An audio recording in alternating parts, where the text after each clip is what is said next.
Stempel daerah istimewa Yogyakarta sebagai provinsi dengan tingkat kemiskinan tertinggi sebenarnya sudah disematkan sejak tahun lalu. Selain menjadi provinsi termiskin di Pulau Jawa, Yogyakarta juga merupakan daerah dengan besaran upah minimum provinsi terkecil kedua. Di balik stempel Badan Pusat Statistik tentang Yogyakarta sebagai provinsi termiskin, Yogyakarta di mata wisatawan menjadi salah satu destinasi wisata primadona. Kami akan mengajak Anda membahas tingkat kemiskinan daerah di Indonesia. Ya, kita akan membahas bagaimana sebenarnya kemiskinan di Indonesia. Sebenarnya kalau kita bicara kemiskinan itu ada suatu yang sangat kompleks dan komprehensif kalau membahasnya. Tapi kalau kita lihat ini ada beberapa harga komoditas pangan yang menyumbang kenaikan harga dan pastinya juga membebani warga Indonesia, terutama terkait pengeluaran mereka. Kalau kita bicara mengenai faktor-faktor penyebab dari adanya kemiskinan ya, secara eksternal kalau kita lihat ini kita tidak bisa melepaskan dari adanya kondisi geopolitik ya. Geopolitik perang Ukraina dan Rusia yang berlangsung dari 2022 terutama itu juga berpengaruh terhadap naiknya sejumlah harga komoditi. Kalau kita lihat misalkan beras ini naik 1,46%. Mengapa terjadi hal seperti ini? Karena adanya restriksi kebijakan impor ataupun ekspor dari beberapa negara penghasil beras. Seperti misalkan India, kemudian juga Vietnam. Di tahun 2022 sendiri mereka melakukan pelarangan. Kemudian terigu naiknya 13,97%. Anda tidak pernah menyangka bahwasanya terigu ini banyak diekspor dari negara yang berkonflik, yaitu salah satunya Rusia, kemudian negara-negara di kawasan Eropa Timur. Kemudian juga telur ayam ini naik 19,01% ya. Kemudian juga gula pasir, ini ada larangan ekspor juga dari beberapa negara penghasil gula di dunia seperti India juga, kemudian Vietnam dan beberapa negara Asia. Juga cabai merah. Nah, bicara mengenai cabai, ini salah satu hal yang menarik di Indonesia karena ini salah satu indikator inflasi. Kalau kita bicara mengenai kenaikan harga cabai pasti pengaruhnya kepada tadi ya, konsumsi masyarakat biasanya sifatnya seasonal. Atau seasonal itu biasanya kayak misalkan mau lebaran, tahun baru, Natal gitu. Nah tapi yang menarik kalau saya tadi juga membedah bahwasanya harga cabai ini juga dipengaruhi selain dari cuaca, juga adanya larangan impor ataupun pengurangan ekspor dari pupuk sendiri. Kalau kita sempat beberapa kali memberikan informasi terkait para petani mengeluhkan harga pupuk naik, sebenarnya juga dipengaruhi oleh beberapa negara penghasil pupuk dunia yang melarang negara-negara tersebut melakukan ekspor yang berlebihan. Merupakan restriksisasi yang harusnya bisa menjembatani harga-harga komoditi yang naik sebegitu signifikan menjadi lebih bisa dikontrol.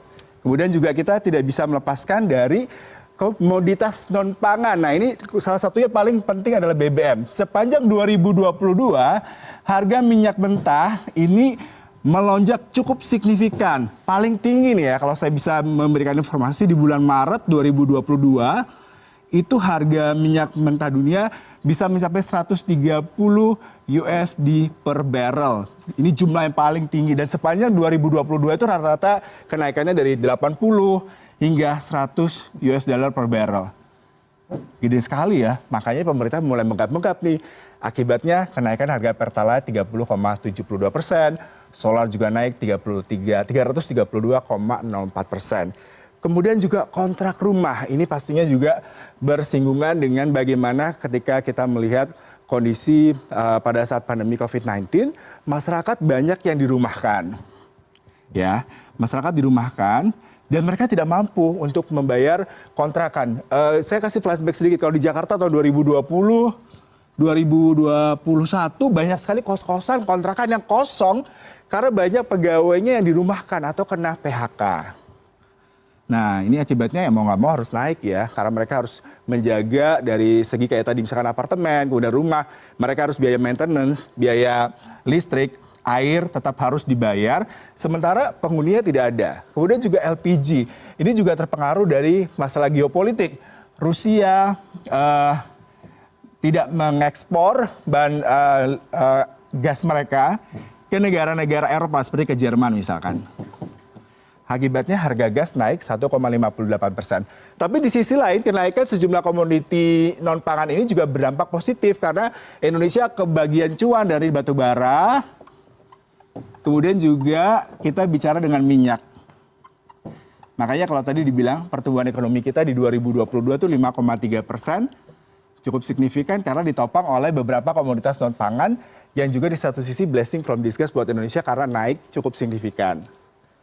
Nah, lalu kita melihat lagi distribusi garis kemiskinan. Nah, kemiskinan ternyata orang Indonesia sangat konsumtif ya. Kalau di data dari BPS ini, makanan sendiri 74,15%, bukan makanan 25,85%. Jumlah yang cukup besar kalau kita lihat.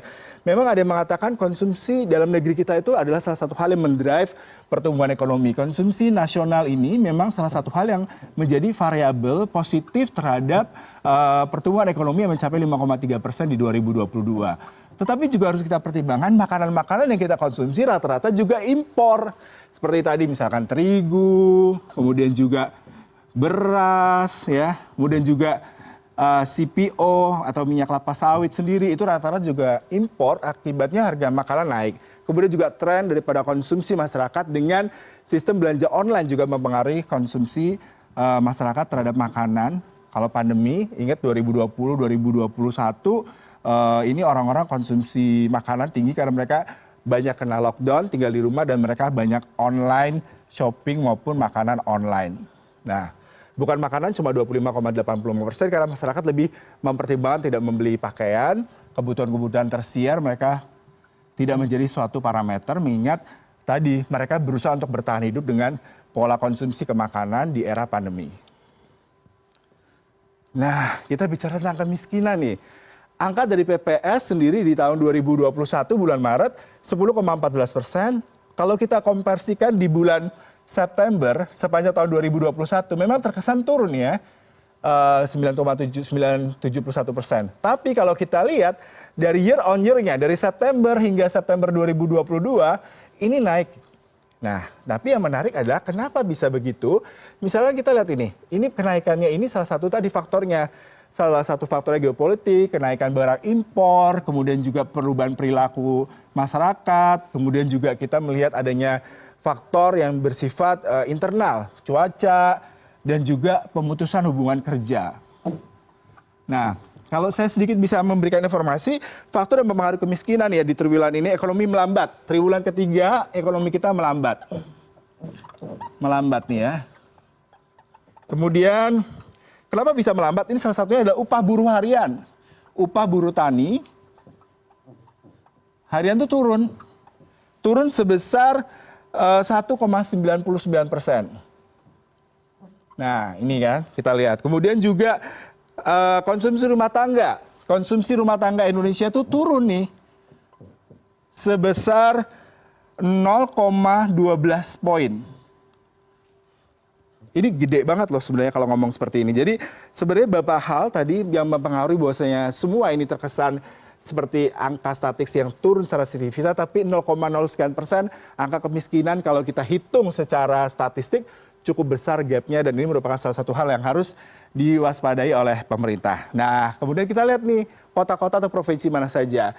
Papua misalkan 26,80% angka kemiskinannya. Tapi ini adalah bukan jumlah penduduk ya, karena mungkin jumlah penduduk Papua, Papua Barat, Nusa Tenggara Timur tidak sebanyak misalkan dari Sumatera Selatan. Begitu juga penduduk Aceh dengan pertumbuhan kemiskinan 15,43%, pastinya lebih sedikit daripada penduduk misalkan dari Sulawesi Selatan, atau Sumatera Selatan maksud saya. Jadi ini merupakan angka di mana pastinya kalau kita lihat Papua, ini secara demografi kondisinya memang pegunungan, kemudian mereka sangat menggantungkan hidup pada tanaman-tanaman yang endemik, misalkan kayak umbi-umbian, kemudian juga di satu sisi konsumsi masyarakat, peralihan dari konsumsi makanan endemik, tanaman-tanaman endemik menjadi beras, itu juga berpengaruh. Kemudian juga di satu sisi juga transisi masyarakat daerah menuju masyarakat modern juga berpengaruh. Kemudian distribusi makanan itu salah satu yang penting. Ketika BBM naik, ya ini salah satu yang tadi saya belum paparkan. Ketika BBM naik maka akan ada pertambahan ongkos distribusi BBM. Makanya banyak yang bilang kalau semen di Papua ini harganya bisa lebih mahal daripada misalkan di Sumatera Selatan bahkan di Jawa. Bensin di Papua bisa lebih mahal daripada di Jawa karena ongkos distribusi mempengaruhi harga komoditi di setiap daerah dan tentunya juga berpengaruh terhadap angka kemiskinan. Ya, itu tadi informasi yang saya beri katakan terkait dengan kemiskinan di Indonesia. Kemiskinan di daerah istimewa Yogyakarta mencapai 11,49%, menduduki peringkat ke-12 provinsi dengan kemiskinan tertinggi di Indonesia.